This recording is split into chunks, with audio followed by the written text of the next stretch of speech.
Thank you so much for finding time to attend this press conference that has been organized by the Zimbabwe Association of Community Radio Stations, together with these partners and also members, this being Community Radio Harare, and also the Emancipate Disability Constituency Trust. We are meeting here today, as you might be aware of after a number of developments have occurred regards community broadcasting issues.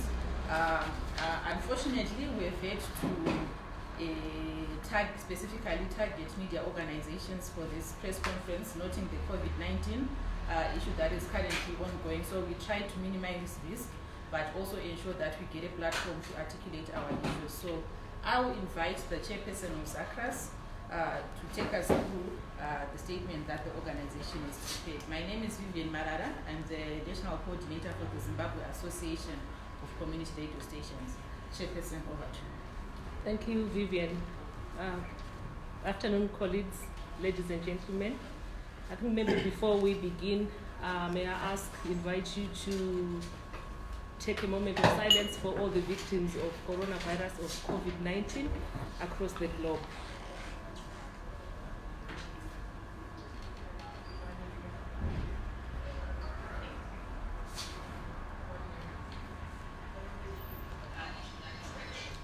Thank you. Our hearts also go out to journalists and other workers who are on the front line working in areas that are affected by this pandemic. We sincerely hope that it's going to be contained soon. I'll go on to the statement that we have prepared. On the 21st of February 2020, the Broadcasting Authority of Zimbabwe, BAZ, for the first time since the enactment of the Broadcasting Services Act of 2001, invited the submission of applications by those wishing to establish community broadcasting services in Zimbabwe. The invitation for community broadcasting applications came after 19 years of protracted lobby and advocacy interventions by the Zimbabwe Association of Community Radio Stations, ZACRAS, together with other media stakeholders. The invitation for the submission of community radio applications was on its own a progressive milestone towards the democratic transformation of the broadcasting sector in Zimbabwe. We therefore commend the Ministry of Information, Publicity and Broadcasting Services for listening to stakeholder concerns. Recently, to be specific, on the 18th of March 2020, BAZ extended the deadline for submission of applications for community broadcasting services from 20 March 2020 to 29 May 2020. As ZACRAS, we welcome and appreciate this decision made by BAZ as it positively responds to concerns raised by prospective applicants and stakeholders as quoted in media reports. As indicated by some of the prospective applicants, 1 month was not enough to enable them to lodge competitive bids because of the technical requirements of the applications. We therefore also commend BAZ for listening to concerns raised by stakeholders.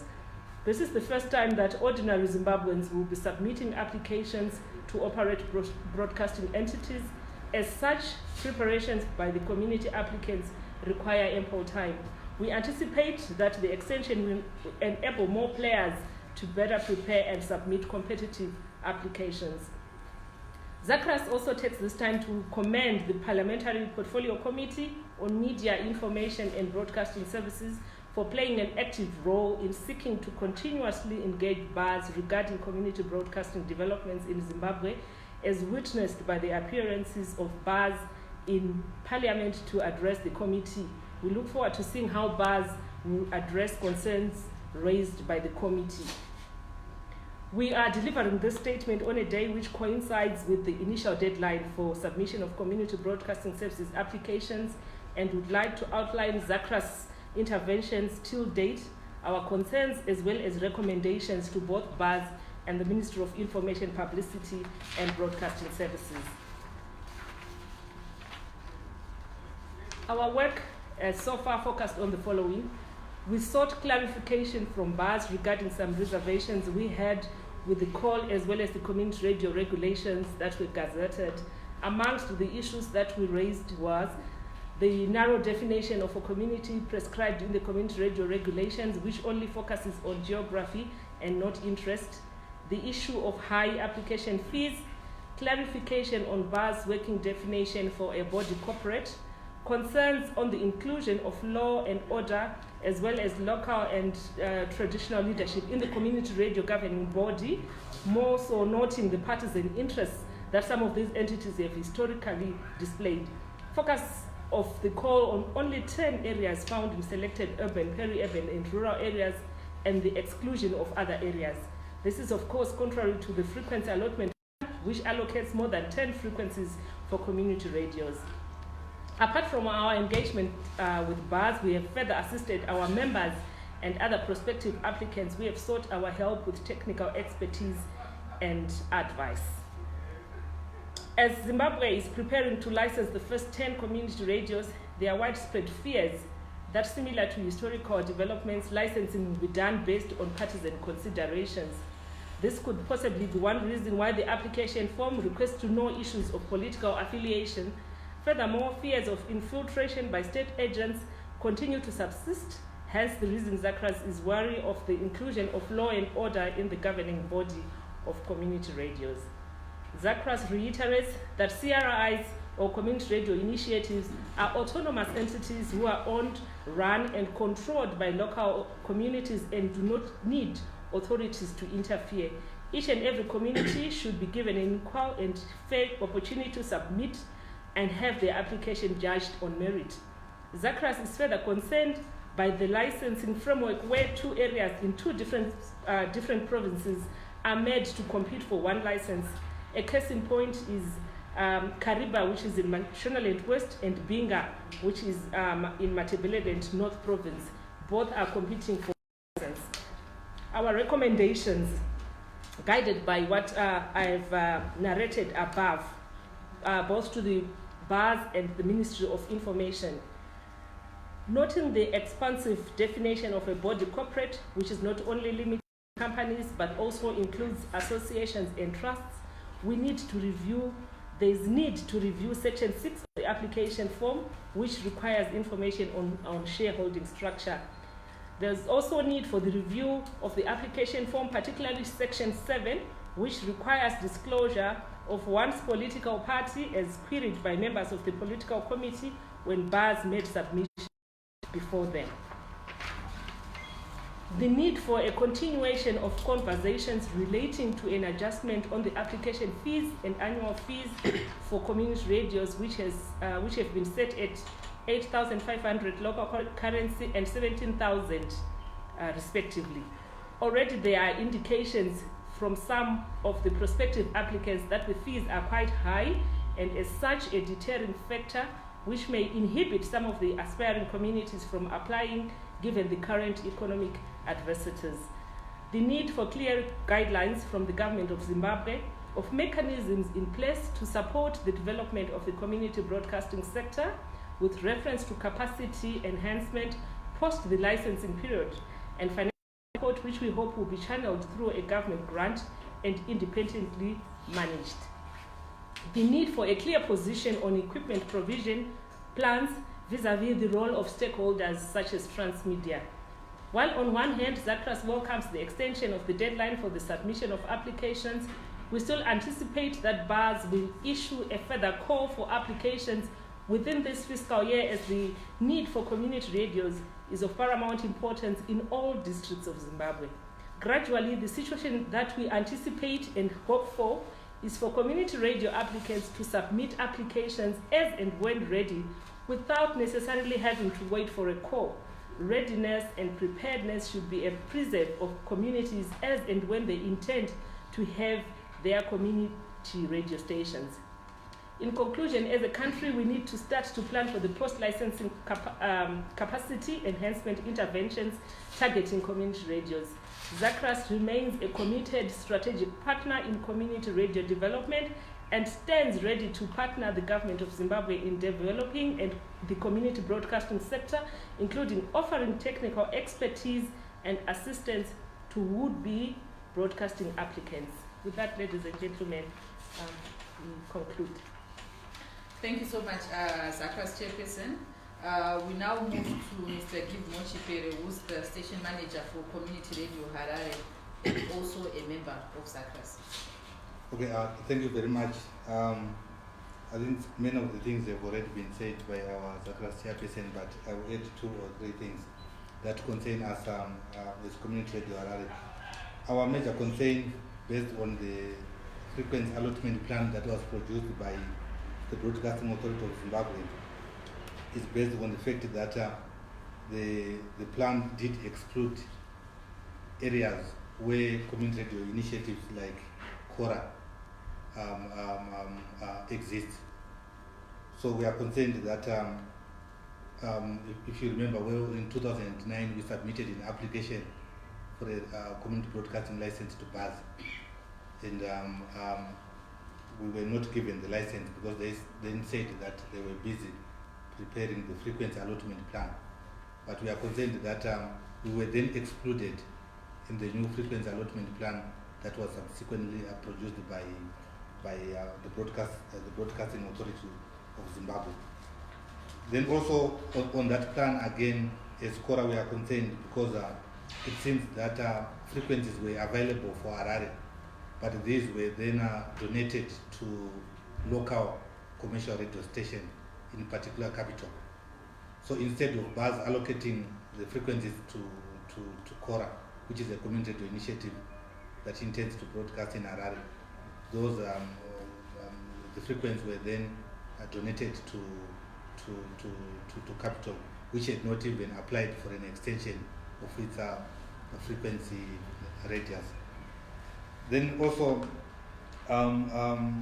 the Broadcasting Authority of Zimbabwe 2 weeks ago did appear before the Portfolio Committee on Media, Information and Broadcasting Services, where it stated that it has got the capacity to license 50 community radio stations.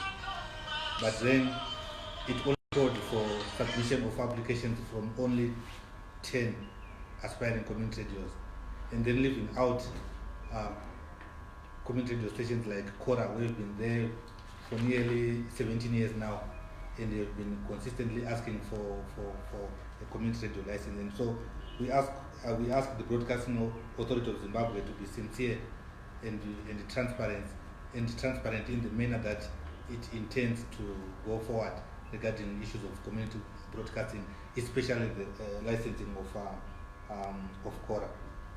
We also call upon the Broadcasting Authority of Zimbabwe to immediately call for another phase of submission of applications in order to cater for the 50 community radio stations that it said it is ready to license. Because at the moment they've only asked it for 10 community radio initiatives to submit applications. So we call upon BAZ to issue a fresh round of call that is also going to include Harare and other areas where community radio initiatives already exist. And we are also concerned that there has been a deliberate move to confuse local commercial radio stations and community radio stations, to act in such a manner that confuses the audience and communities to think that the presence of a local commercial radio station is equal to the presence of a community radio station. So it needs to be clear that local commercial radio stations are not owned by the communities, are not motivated by the desire to serve non-commercial interests of communities, and therefore we are asking that the Broadcasting Authority of Zimbabwe need also to sensitize communities on the difference between the two. I end on that note. Thank you so much, Givmo. I now invite Mr. Nyashanau from Emancipate Disability Constituency Trust to also share their views, because one of the issues that has already been raised by the chairperson of SACRAS is the narrow focus of the definition of a community, only specifically focus on geography at the exclusion of communities of interest. So Mr. Nau is here representing communities of interest and will share his perspective regarding this exclusion. Okay, thank you very much. I'm Nyashanau, the founder of Emancipate Disability Constituency Trust, an organization that works with people with disabilities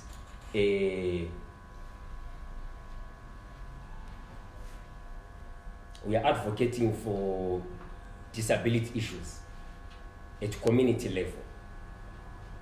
We are also working with a community radio. We are also doing community radio programs to tell disability stories. I was recently appointed the Disability Ambassador for African Union Youth Council as a result of my work within community radio broadcasting. I want to thank Community Radio Harare for giving me the opportunity to become who I am today. There's not been any scope for creation and licensing of community radio station which caters for people with disabilities, who constitute 15% of the total population. Having a community radio in Harare is very helpful, and it actually helps us to reach out to people with disabilities, identify their challenges, tell their stories, and find lasting solutions to the challenges affecting them at family and community levels, as well as celebrating their success stories. Working with people and parents of children with disabilities through Community Radio Harare is actually helping not only me, but also policymakers and implementers in making informed decisions regarding to disability issues. Through Community Radio Harare Bandukoreva Karemara Disability Constituents Program, we are actually helping people with disabilities by encouraging them to actively take part in community gatherings and other decision-making processes so that they contribute to issues affecting them.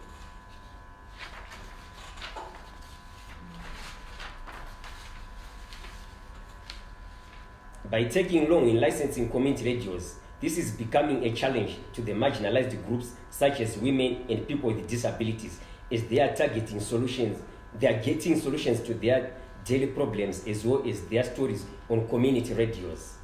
I'm appealing to the relevant authorities, particularly the Ministry of Information and the Broadcasting Authority of Zimbabwe, to consider licensing a community radio in Harare. The station will enable people with disabilities to have a platform to share and receive information. For example, there has been no information specifically targeting this marginalized group. Thank you. Thank you so much to our three panelists. I now invite questions, comments, or points for clarification for those who might have any. Yes. I want to find from the Zakras Chief, how many of your members applied for community radio licenses to BAZ after the call, and how many failed, and if so, what might be the reasons why they failed to apply? Okay. Do I respond now or wait for? Yes, okay. I'll take 2 more questions and then we'll allow them to respond. Yes. Okay, I have 2 questions. My first question is, do you think your members have capacity in terms of the requirements that were put by BAZ for those that are applying for these licenses? Do you think those of your members that have applied, do you think they have the capacity? Then number 2, in light of the coronavirus, would you think that if we had community radio stations, or if the government had tried to at least speed up the licensing of some of the community radio stations, would they help? How would you think they would help in terms of spreading the information around this virus, seeing that there is not much information in particularly in rural communities and other areas outside the main urban centers? Thank you. I'll take another question.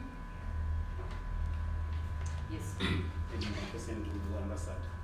Have you applied your community as people living with disability?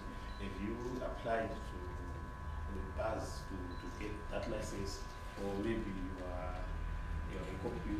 want to be incorporated into other community radio station? Thank you so much. I'll now invite our panelists to respond to the questions raised. The questions directed to the Zakras chair with clarification on the number of Zakras members who have applied or intend to apply. There was also the question related to capacity issues, if the members have the capacity to apply, and also the role that community radio could have played in light of the pandemic that we're currently experiencing, namely COVID-19, And another question was directed to you, Mr. Nau, requesting for information on whether you have tried to apply or you will be incorporating yourself within an existing community radio. I will invite the chairperson to start. Thank you very much, and thank you, ladies and gentlemen, for the questions. The first question, which was asking how many have applied, 8 had intended to apply, but noting the extension, they've also taken the opportunity to then refine their applications. So 8, remember in my statement I indicated that there are 10 frequency allocations that are there for community broadcasting, and 8 of our members are intending to apply. So at the moment, none has submitted their applications, noting the extension. They will submit in due course. And then there was a question in terms of capacity. I'm not very sure what sort of capacity you were talking about, but what I can tell you is that yes, they have capacity. That is why they are making the applications. These community radio initiatives that are going to apply did not just start to operate recently. They have been in existence for quite a long time using alternative broadcasting means. So they were operating as community radio stations minus the license. So they were using platforms like Facebook, like WhatsApp. Some were putting their programs on Flash or on CDs, but they were doing a lot of work that is done in any radio station. So yes, capacity they have.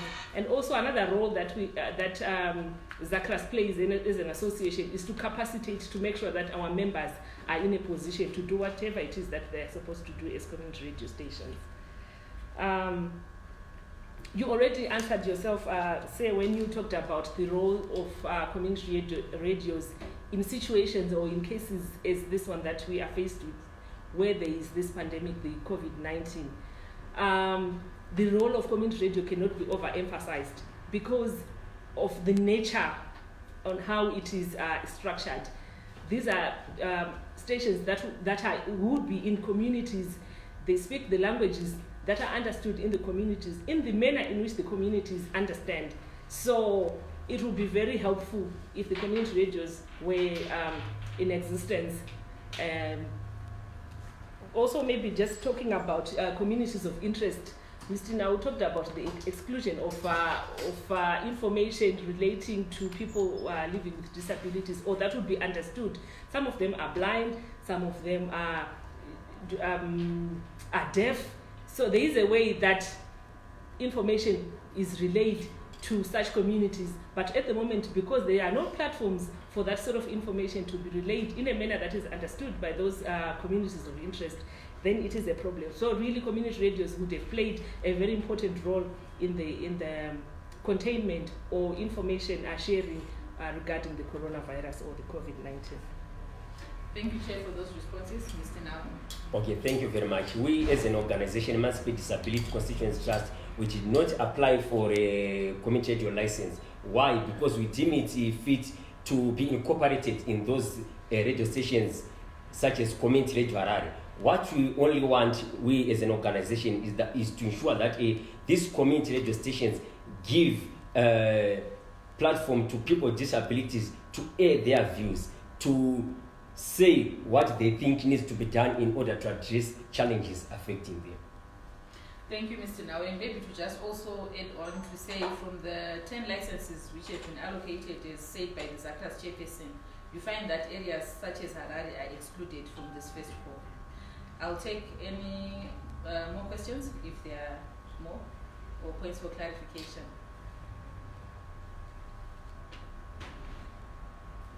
Yes, Robert. Yes. Have you approached BAZ and asked why 10 when they initially said there's a capacity for 50? Thank you. We'll take another question or point for clarification.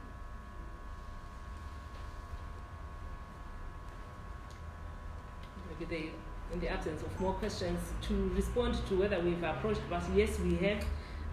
In fact, with several other questions, as I mentioned in my statement, but they've indicated that this is an initial phase. There will be another phase that will come.